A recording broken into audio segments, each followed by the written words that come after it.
Cordial saludo para todos los que comparten a esta hora la palabra de Dios. Nos hemos congregado para escudriñar las Sagradas Escrituras y seguir aprendiendo sobre la historia de la disidencia en nuestra iglesia.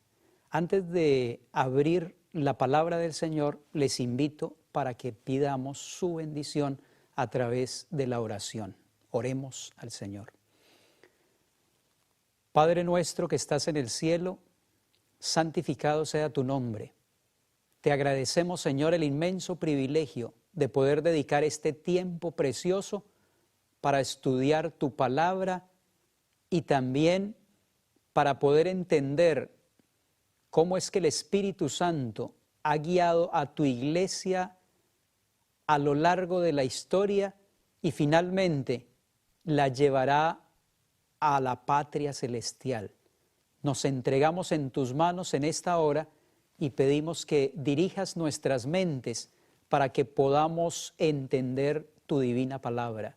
Lo agradecemos y lo pedimos en el nombre de Cristo Jesús. Amén. Muy bien, apreciados hermanos y amigos, la Biblia, especialmente el Nuevo Testamento, hace muchas alusiones y declaraciones a la disidencia y a las herejías que los apóstoles, que los discípulos y que el mismo Señor Jesucristo tuvieron que enfrentar.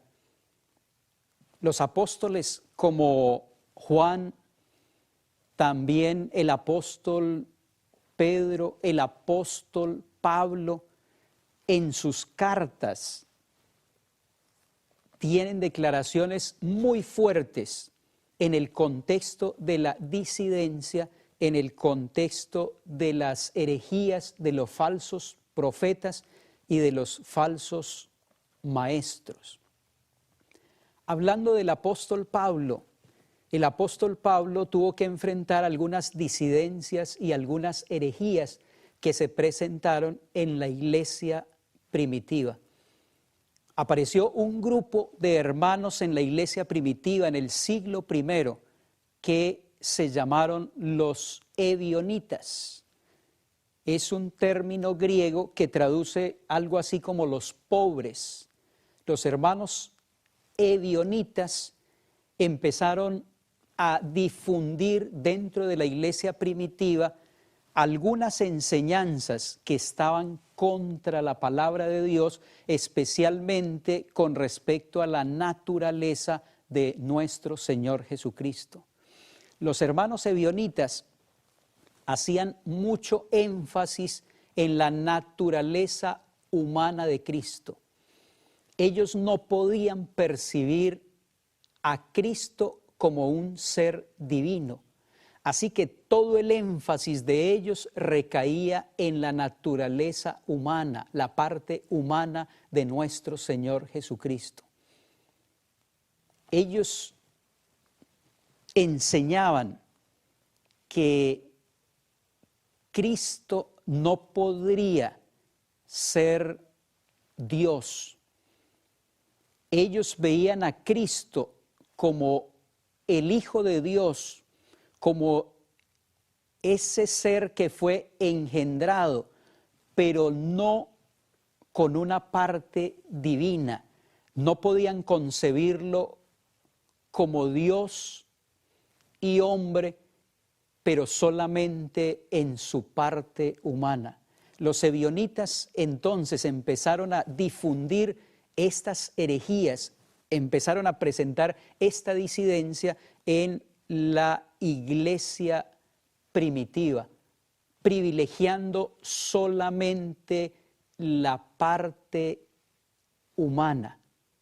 Y para contrarrestar en la iglesia primitiva esa herejía, por supuesto que el apóstol Pablo tuvo que escribir diciendo que en él, en Cristo Jesús, habita corporalmente toda la plenitud de la deidad. Era una forma de combatir esa herejía, era una forma de aplacar esa disidencia que se estaba difundiendo en la iglesia primitiva.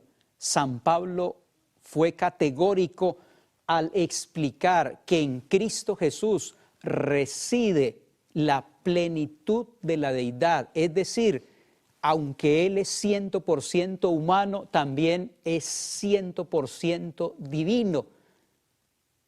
Esa herejía entonces fue combatida por el apóstol San Pablo. Pero en el otro extremo había otro movimiento, el movimiento de los docetistas. En el idioma griego es una palabra que se pronuncia dokeo, y dokeo significa apariencia. Así que había otro movimiento que percibía a Cristo ya no como lo percibían los ebionitas, privilegiando su parte humana, pero lo percibían ellos privilegiando su parte divina. Es decir, Jesús es una apariencia, decían los docetistas, es una apariencia de Dios, pero no puede ser realmente Dios en carne como enseñaban los ebionitas. Es apenas una apariencia de Dios. Por supuesto que los docetistas estaban influenciados por el pensamiento griego de que el cuerpo y todo lo material es malo y el espíritu es bueno, porque ellos concluían que todo lo que se materializa finalmente se corrompe. Por esa razón, Dios no pudo haber venido en carne y materializarse completamente.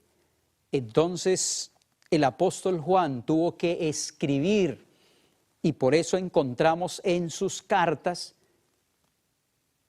algunas declaraciones que ayudaban a corregir este pensamiento, diciendo: el que niega que Jesucristo ha venido en carne está equivocado, está errado, ha sido engañado por el diablo. Así que tanto el apóstol San Pablo como el apóstol Juan tuvieron que enfrentar la disidencia en la iglesia primitiva.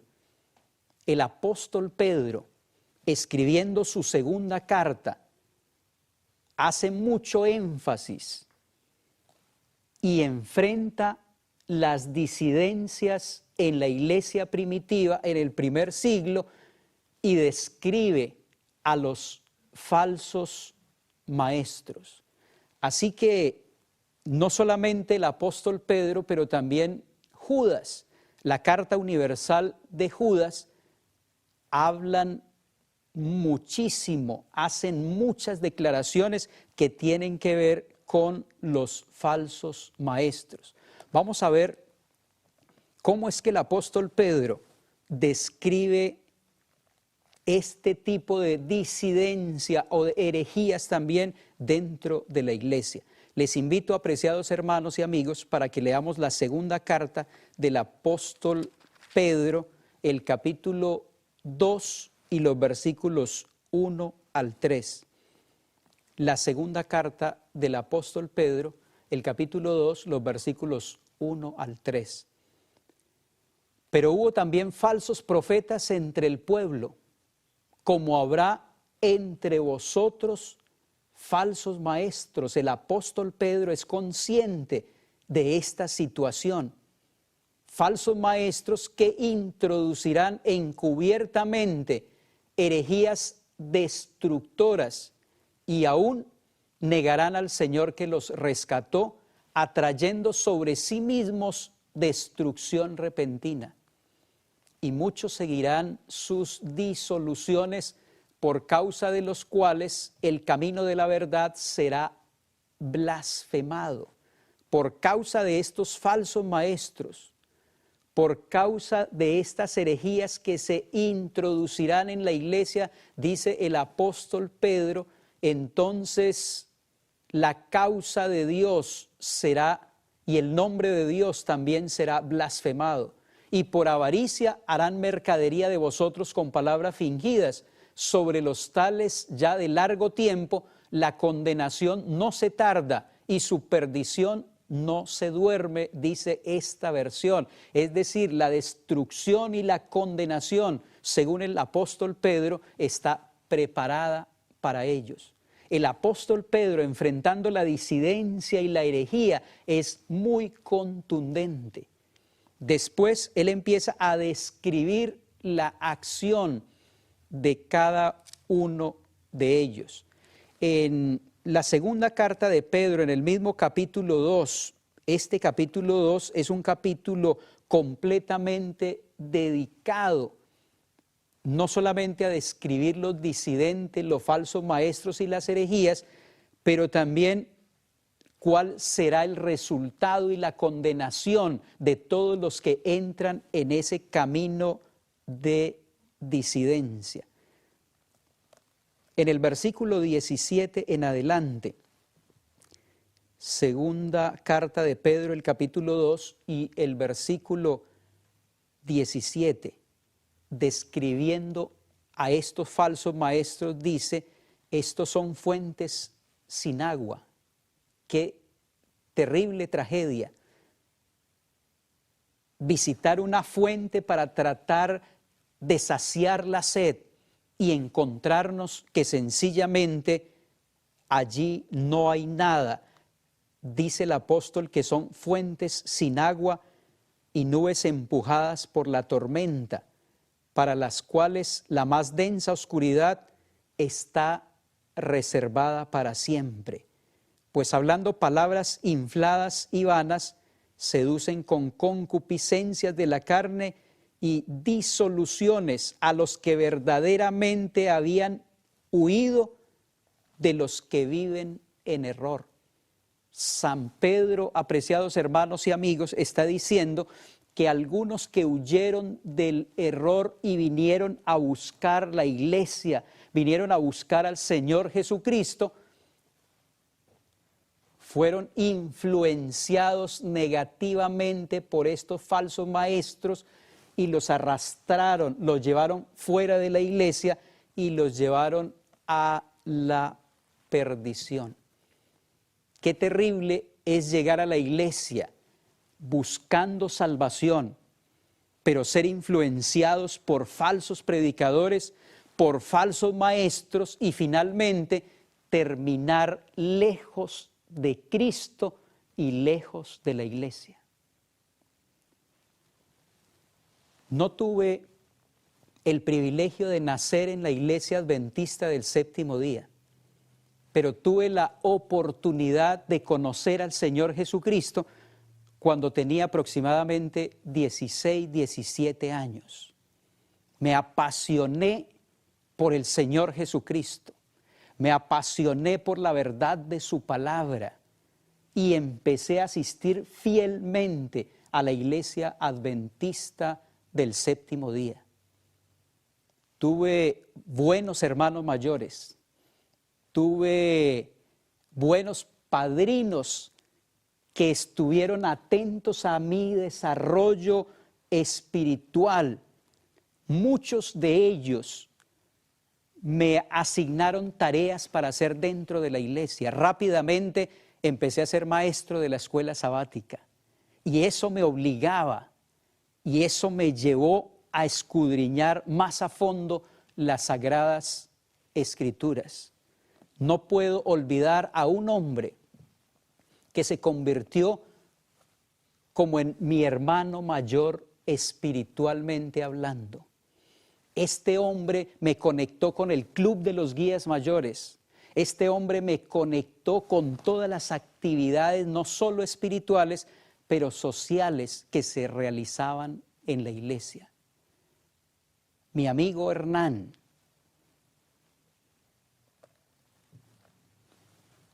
era muy activo en la iglesia. Era un buen predicador, era un buen anciano de iglesia. Era un hombre casado y tenía 2 hijas. Él participaba en todas las actividades que realizábamos en la iglesia. Pero un día este hombre empezó a cambiar drásticamente. Dejó de asistir a las actividades sociales.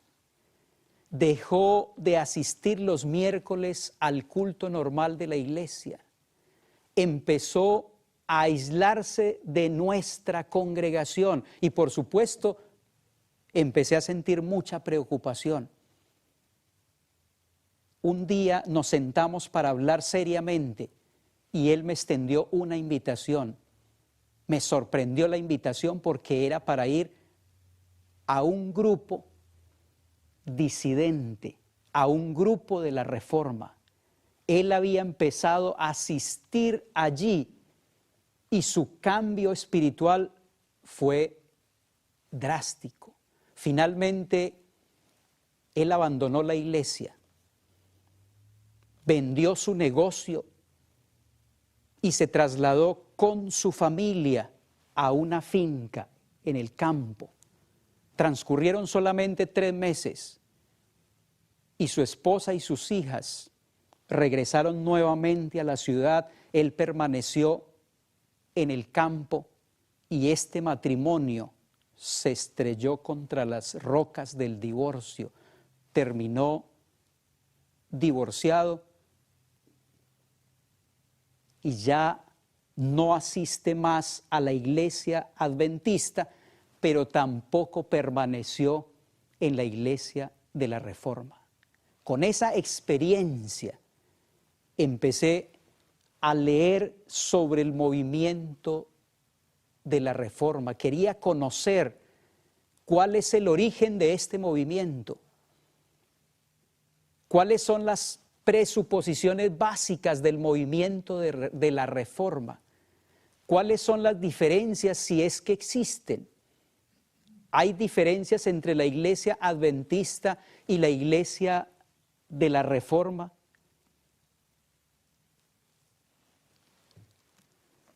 El pastor Louis Conradi, que fue un pastor de la iglesia adventista que vivió entre el año 1856 y 1939, un inmigrante alemán en los Estados Unidos, conoció la iglesia, aceptó también este mensaje y fue enviado por la iglesia a Europa. Se convirtió el pastor Conradi en la columna principal del crecimiento de la obra adventista del séptimo día en Alemania y en otros países de Europa. La iglesia adventista del séptimo día durante la Primera Guerra Mundial, 1914 a 1918, tuvo que enfrentar serias dificultades, especialmente en Europa. Dificultades de tipo religioso, pero también de tipo educativo. Nos cuentan los historiadores que los jóvenes adventistas cumplían con el servicio militar que era obligatorio durante los tiempos de paz, pero con frecuencia nuestros jóvenes adventistas fueron encarcelados por rehusarse a trabajar y cumplir ciertos deberes en el día sábado. Todos estos problemas llevaron a uno de nuestros líderes, el pastor Schubert, también con el pastor Conradi en Alemania, a escribir una carta al gobierno de ese país para colocar a disposición de ellos a los jóvenes adventistas, ahora que pagarían el servicio militar en condición de combatientes y actuando con una total independencia. Nuestros líderes, tenemos que aceptarlo, cometieron un error. La carta que ellos escribieron al gobierno reza de esta manera: me tomo la libertad ante vuestra excelencia de presentarle a continuación los principios de la Iglesia Adventista del Séptimo Día de Alemania. Aun cuando estamos fundamentados en las Sagradas Escrituras, guardando el día de descanso, el sábado, en momentos aciagos como los que vive nuestro país hoy, nos hemos comprometido a luchar juntos en defensa de nuestra madre patria. Bajo estas circunstancias, nuestros jóvenes también portarán armas en sábado. Una carta que escribieron nuestros líderes de la iglesia en Alemania, donde permitían a nuestros jóvenes ir como combatientes, pagar su servicio militar y portar armas. Ese no fue el único problema que enfrentó nuestra iglesia, pero enfrentó también otro problema con uno de nuestros jóvenes llamado Johann Wick, que se negó a ser un combatiente. Lo encarcelaron y allí en la cárcel este joven, Johann Wick, empezó a tener visiones.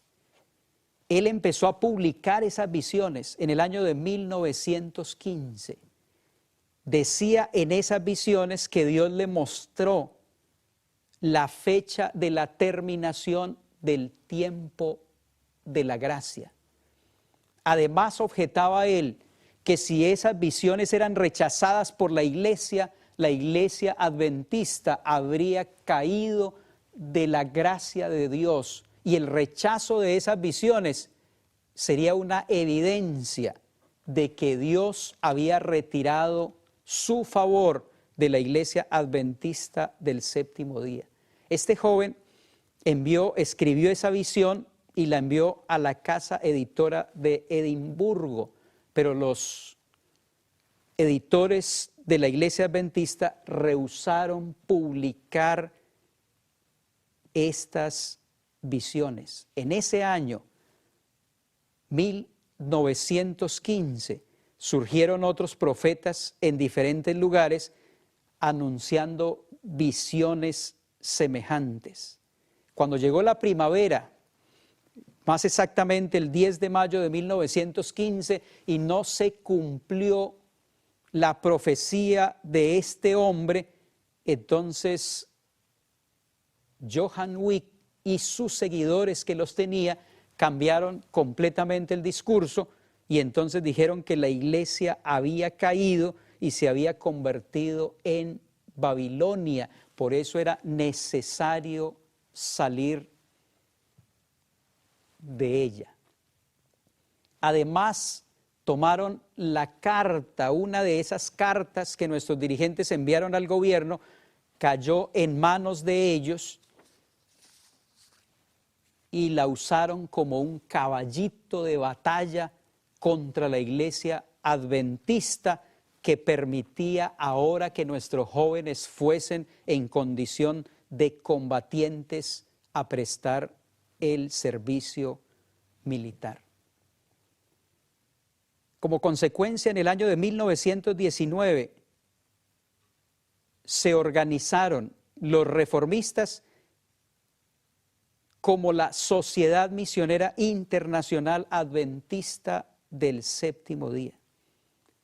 Más tarde, cuando se dieron a conocer algunas visiones de Elena G. de White, donde hablaba ella de un movimiento de reforma en el seno de la iglesia, entonces ellos cambiaron su nombre por Adventistas del Séptimo Día, Movimiento de Reforma.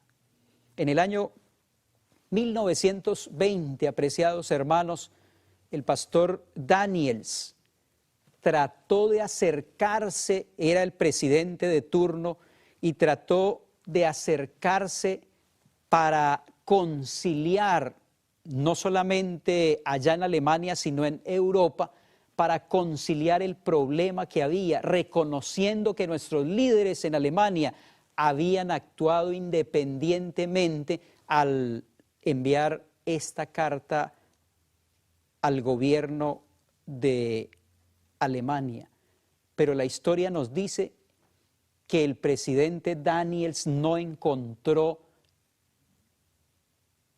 ninguna receptividad en los dirigentes que estaban de turno en Alemania y antes fue rechazado. El movimiento de reforma continuó entonces. En 1925 se organizaron la Asociación General de los Reformistas. Crearon su propio manual de iglesia que se llama Principios de Fe y Reglamentos de la Iglesia. Principios de Fe. De ahí vamos a extraer algunas citas que se constituyen para ellos en principios que son casi inamovibles. Continuando con la historia del movimiento reformista, llegamos al año 1951, aunque antes, en el año 1932, ya había 20 grupos diferentes de este movimiento, es decir, se fragmentaron abundantemente. En el año de 1932 ya había 20 grupos diferentes y en el año 1951, en ocasión de la conferencia general realizada en Holanda, Demetrio Nikolici intentó ser electo presidente del movimiento, pero no lo logró. Y por eso en 1951 se fracciona nuevamente el movimiento reformista, permanece el que está en Alemania originalmente y se crea en Norteamérica el movimiento reformista del 51. Apreciados hermanos y amigos, cuando nosotros estudiamos las profecías de Daniel y Apocalipsis, cuando nosotros estudiamos lo que dice la palabra de Dios, nos encontramos que el movimiento reformista no es un movimiento anunciado por la profecía, como el movimiento adventista del séptimo día, que es un movimiento profético. Dios había anunciado a través de la profecía que después de 1798, después de esos 1260 años de oscuridad, el Señor levantaría un pueblo con características especiales y con un mensaje especial para restaurar la verdad. Y exactamente cuando el reloj profético marcó la hora y el año de 1844 y se cumplió la profecía de los 2300 años, surgió ese movimiento como se presenta en el libro de Apocalipsis, el capítulo 10. Un movimiento con un mensaje especial y con la responsabilidad de restaurar las verdades que habían sido pisoteadas. El movimiento de reforma tiene básicamente 5 presuposiciones y trabajan a través de ellas. Vamos a mirar cuáles son esas presuposiciones básicas a través de las cuales trabaja, enseña y predica el movimiento de la reforma. Número 1, ellos presuponen que la iglesia adventista del séptimo día perdió el favor divino y que esta iglesia constituye Babilonia. Esa es la primera presuposición básica del movimiento de reforma, sea del 14 o del 51. Ellos pretenden que la iglesia adventista del séptimo día ha perdido el favor de Dios y que se ha constituido en Babilonia. Pero como bien lo hemos estudiado, la sierva de Dios identifica a Babilonia y la identifica diciendo que son las iglesias caídas que predican la inmortalidad natural del alma y también el primer día de la semana como el día del Señor. Dijo la sierva de Dios, en otras palabras, pese a los dos errores capitales, la inmortalidad del alma y la santificación del domingo, el diablo prenderá al mundo en sus redes. La iglesia adventista no predica esos errores. La iglesia adventista no predica esas herejías.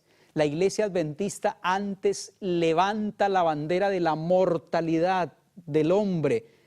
El alma que pecare, dice la Escritura, esa morirá, porque la paga del pecado es muerte. Y la iglesia adventista levanta la bandera del sábado, del cuarto mandamiento, como vigente para el mundo entero. Así que esa presuposición es una presuposición errada de parte del movimiento reformista. Otra de las presuposiciones con las que ellos trabajan es que la Biblia y los escritos de Elena G. de White comprueban el origen divino del movimiento de reforma. Pero como hemos visto, la Biblia y la profecía indicaba, no solamente la Biblia, pero el espíritu de profecía mostraba el tiempo cuando debía surgir un movimiento especial para restaurar la verdad pisoteada por tanto tiempo. Y el movimiento que surgió en 1844 no fue el movimiento reformista, pero fue el movimiento adventista del séptimo día. La tercera presuposición que ellos manejan es que la iglesia puede legislar sobre temas ligados a responsabilidad individual y libertad de conciencia. Ellos esperan que la iglesia les especifique cada detalle de su vida y conducta en cualquier situación dada. Es decir, la iglesia tiene que legislar para la conciencia de los demás. Pero esto no es bíblico. Esto va contra la revelación. Hay una cita bien interesante en el libro Testimonios para los Ministros, la página 17 y 18, donde la sierva del Señor dice: la doctrina que sostiene que Dios concedió a la iglesia el derecho de regir la conciencia y de definir y castigar la herejía es uno de los errores papales más arraigados, pues Dios no ha designado a nadie para que sea conciencia de sus semejantes. No podemos nosotros como iglesia ser conciencia para los demás. La iglesia adventista enseña, la iglesia adventista orienta, pero cada individuo debe usar correctamente su capacidad de elección y su libre albedrío. Y esto es muy importante. Una cuarta presuposición de la Iglesia de la Reforma es que las creencias y reglamentos de la Iglesia no pueden ser cambiados. Las creencias y los reglamentos de la Iglesia, dicen ellos, no pueden ser cambiados. La premisa de que las creencias denominacionales no pueden ser cambiadas lleva a los hermanos reformistas a poner mayor confianza en los principios de fe. Es decir, tienen un credo. Los principios de fe no pueden ser alterados.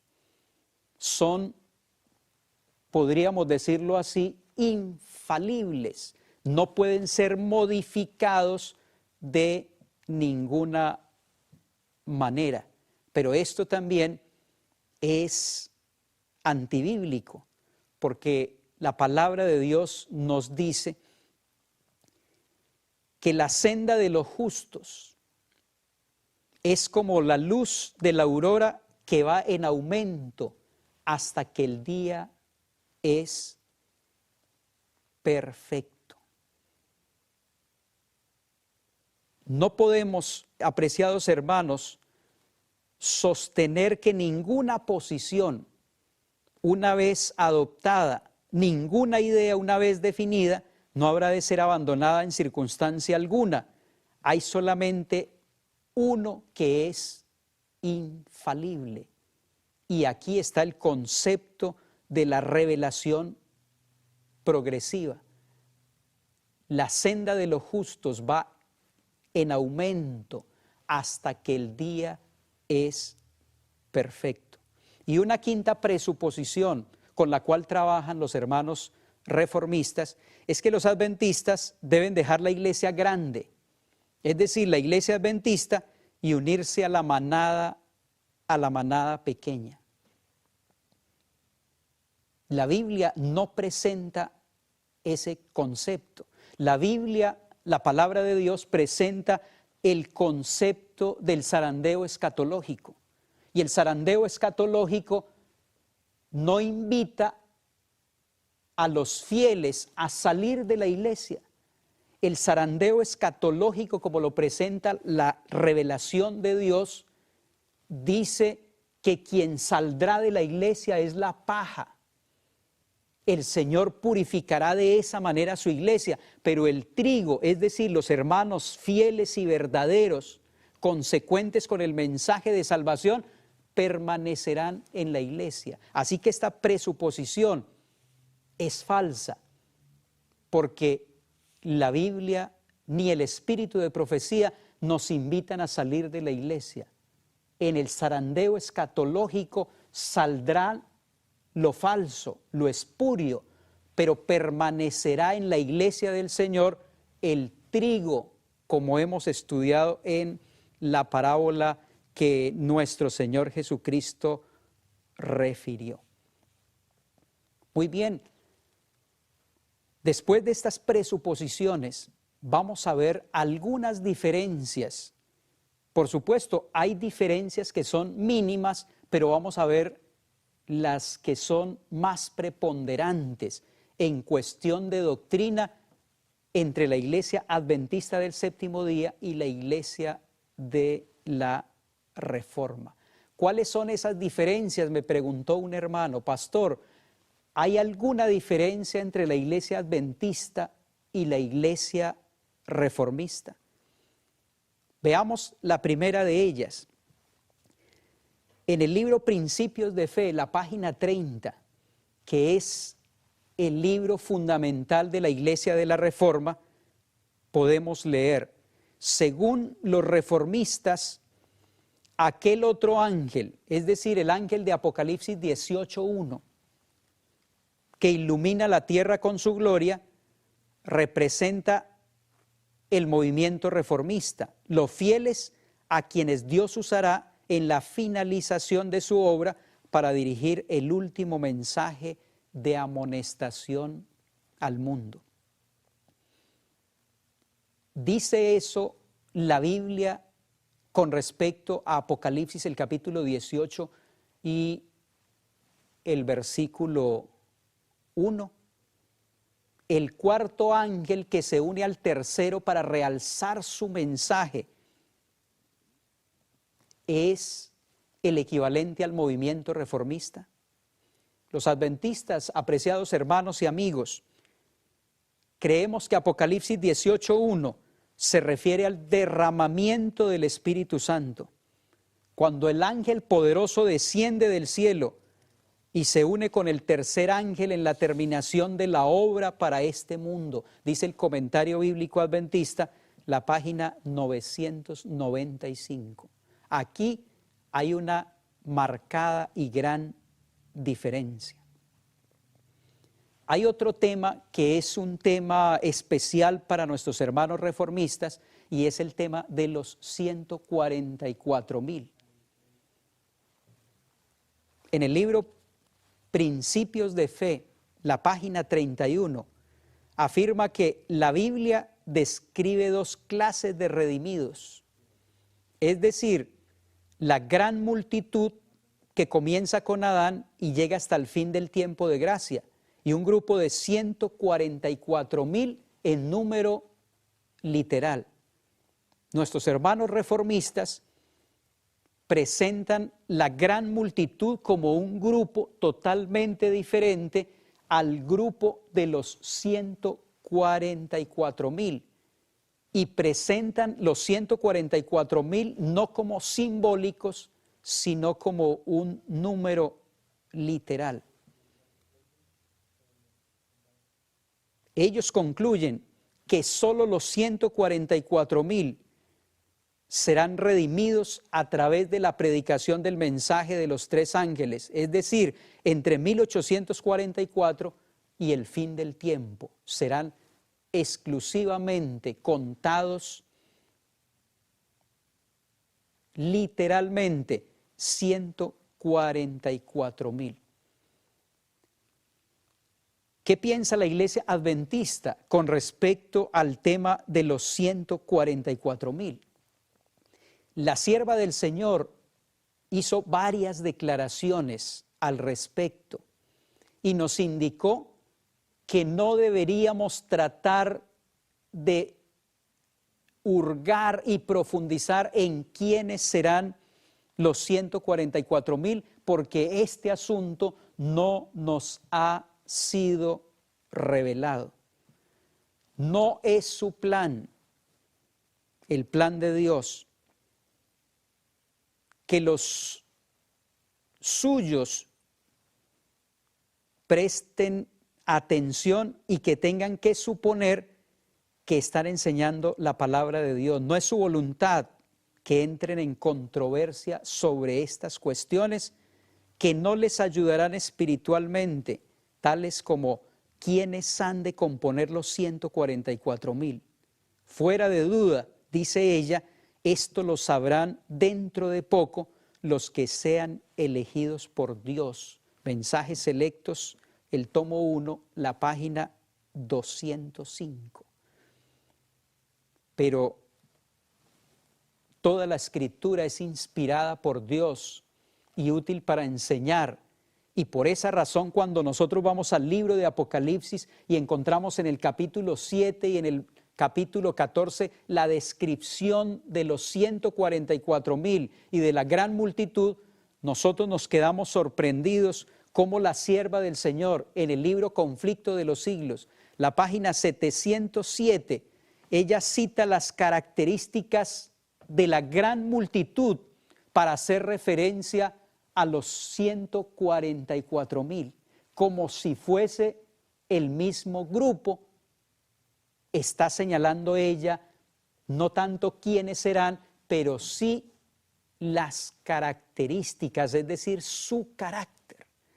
Y eso sí debería interesarnos más a nosotros, no tanto tratar de descubrir quiénes son porque no se nos ha revelado, pero qué bueno poder saber a través de la revelación y de la Escritura, específicamente en Apocalipsis 7 y 14, poder entender y analizar el carácter que poseen estas personas que serán redimidas por toda la eternidad. Y apreciados hermanos y amigos, al estudiar Apocalipsis 7 y 14 y poder ver detalladamente el carácter de esas personas, pedir al Señor que nos ayude a nosotros por su gracia y por su poder a desarrollar un carácter como el de los 144,000, como el de la gran multitud, un carácter que representará dignamente en el tiempo final, inmediatamente antes de la segunda venida de Cristo, su propio carácter. Eso sí es importante.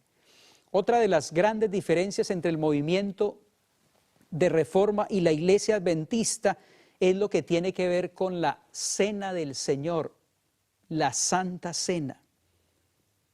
Dice en el libro Principios de Fe de la Iglesia de la Reforma, en la página 22, en la Cena del Señor solo pueden participar los hermanos reformistas, quienes han hecho el pacto con Dios por medio del bautismo y han llegado a ser miembros de la Iglesia. Es decir, es una cena cerrada, no puede participar ningún individuo que no se haya bautizado y sea parte del cuerpo de la Iglesia de la Reforma. Entre tanto, la Iglesia Adventista del Séptimo Día no predica ni enseña tanto una cena abierta, una cena del Señor cerrada, pero la enseña abierta. Es decir, otros miembros pueden venir, así no sean bautizados, pueden venir para participar, porque no podemos nosotros leer los motivos de esas personas. Si la cena del Señor tiene el propósito de que nosotros recibamos el cuerpo y la sangre de Cristo, tiene el propósito de que nosotros recibamos a nuestro Señor, comamos su carne y bebamos su sangre, pues esa es una oportunidad especial para que cualquier persona que después de ser instruida en lo que significa el rito, quiera comprometerse y quiera recibir a Cristo como su Salvador personal, pues entonces podría hacerlo. Es bien interesante notar en Juan el capítulo 13, cuando se participó de la cena, que aunque ahí estaba Judas y era indigno, no era apto para participar, el Señor Jesucristo no le cerró la oportunidad a Judas de participar. Permitió una cena abierta, tratando de tocar lo más profundo de su corazón para que él pudiese finalmente experimentar su conversión. Los adventistas creen, según las creencias de la Iglesia Adventista del Séptimo Día, la página 225, el servicio de comunión está abierto a todos los creyentes cristianos. Pueden llegar a relacionarse con nosotros personas que no están unidas de corazón con la verdad y la santidad, pero que quisieran tomar parte de estos servicios. Dice la sierva del Señor: no se lo impidáis, en el libro de Evangelismo, la página 205. No se lo impidáis. Hay otro aspecto importante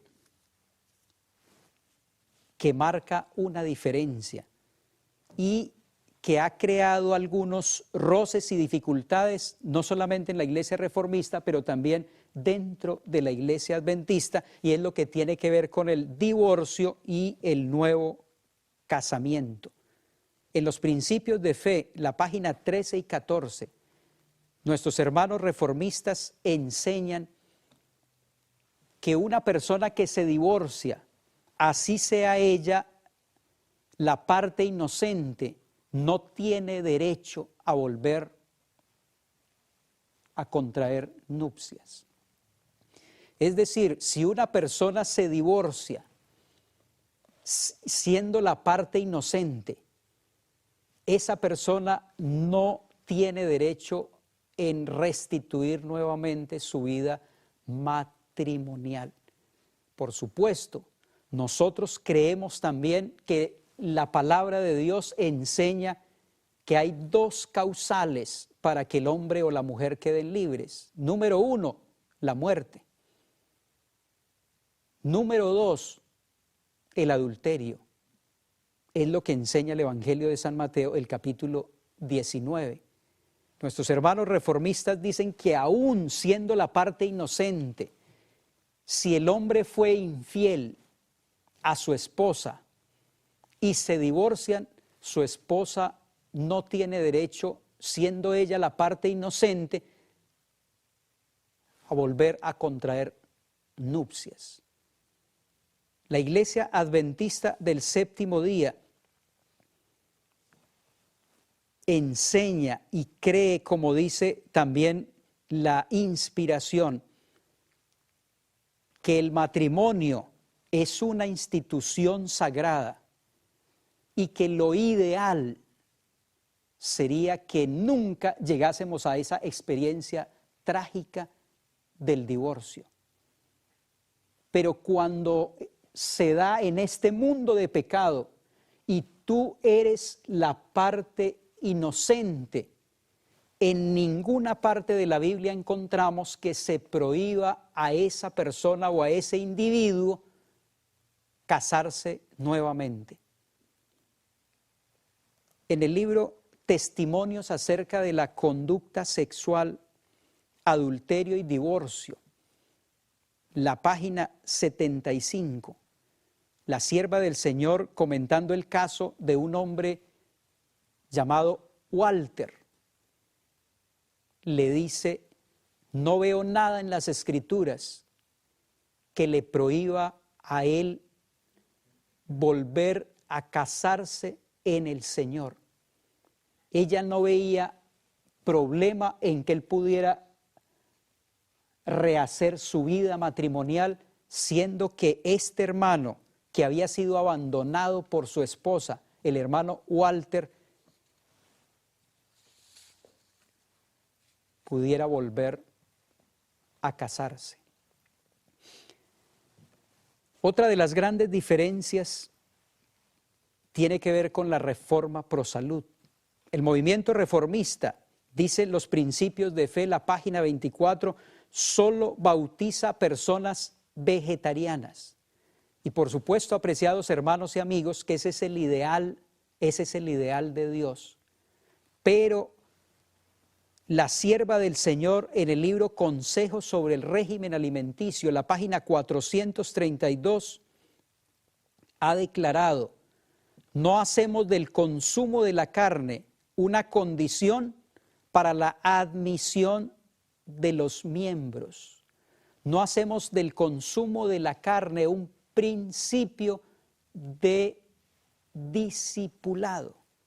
Sin embargo, dice el doctor Kramer en su libro El movimiento reformista, que nuestros hermanos, pasando por encima de ese principio, establecen como principio que ninguna persona puede ser bautizada si no está dentro del régimen netamente vegetariano. La Iglesia Adventista enseña que debemos nosotros llegar a esa experiencia del vegetarianismo, pero no se convierte en una condición absoluta para que una persona sea bautizada. Hay otros principios de fe, como el principio del sábado. Cuando una persona va a ingresar a nuestra iglesia, esa persona debe comprometerse a guardar el día del Señor y muchos otros principios, pero no hacemos de este principio de comer o no comer carne un principio de discipulado. Esta es una gran diferencia, porque no legislamos sobre la conciencia de las personas, pero es una decisión voluntaria que cada uno asume. Otra de las diferencias que se presentan entre el movimiento de reforma y el movimiento adventista del séptimo día es la concepción con respecto al remanente y al mensaje de la Odisea. Los hermanos reformistas dicen que Apocalipsis 3, el mensaje a la Odisea, se aplica directamente a la iglesia adventista del séptimo día, que ha sido vomitada por la tibieza espiritual. Es decir, que la iglesia adventista ha sido abandonada por Dios, ha caído de la gracia de Dios, y del movimiento adventista debe salir un remanente que será la iglesia pura y fiel que el Señor conducirá en el tiempo final. Pero, apreciados hermanos, en ninguna parte de la Biblia ni del espíritu de profecía nosotros podemos encontrar la idea, el concepto de que existe un remanente del remanente. No existe tal concepto. Hay un solo remanente que está siendo guiado por el Señor a lo largo de la historia desde que surgió. Pero no hay tal idea como un remanente de otro remanente. Y en la Biblia hay varias evidencias de que el remanente de Apocalipsis 12 no dará a luz otro remanente ni saldrá de él otro remanente, pero será ese pueblo, será esa iglesia la que el Señor llevará a su triunfo final. El argumento de la naturaleza profética nos señala entonces a una iglesia que se llama la Odisea, sí, con muchos problemas, con mucha tibieza espiritual, pero que finalmente el Señor le dará el triunfo y la victoria. Mis hermanos y amigos, puede parecer que la iglesia de Dios, con todos sus problemas, con todas sus dificultades, está por caer, dice la sierva del Señor en Mensajes Selectos, el tomo 2, la página 436. Puede parecer que la iglesia está por caer, pero dice ella, no caerá. Ella permanece en pie, mientras los pecadores que hay en Sión son tamizados, mientras la paja es separada del trigo precioso. Y en el libro Mensajes Selectos, el tomo 3, ella dice que las filas no serán disminuidas, pero hay hombres que recibirán la verdad y estos ocuparán los lugares que dejaron vacantes los que se ofendieron y abandonaron la verdad. No se disminuirá el número de los fieles de la iglesia, porque los que salgan, otros serán convertidos y vendrán para reemplazarlos. Mis amigos y hermanos, esta iglesia, la iglesia adventista del séptimo día, cumple hoy la misión del Señor y está siendo preparada para ir muy pronto con el Rey de Reyes y Señor de Señores a la patria celestial. Mientras el Señor regresa, consagremos nuestras vidas a Él. Mientras el Señor regresa, entreguémonos completamente para que Él pueda usarnos a través del poder de su Santo Espíritu y podamos cumplir la misión que Él nos ha encomendado. Que Dios les bendiga.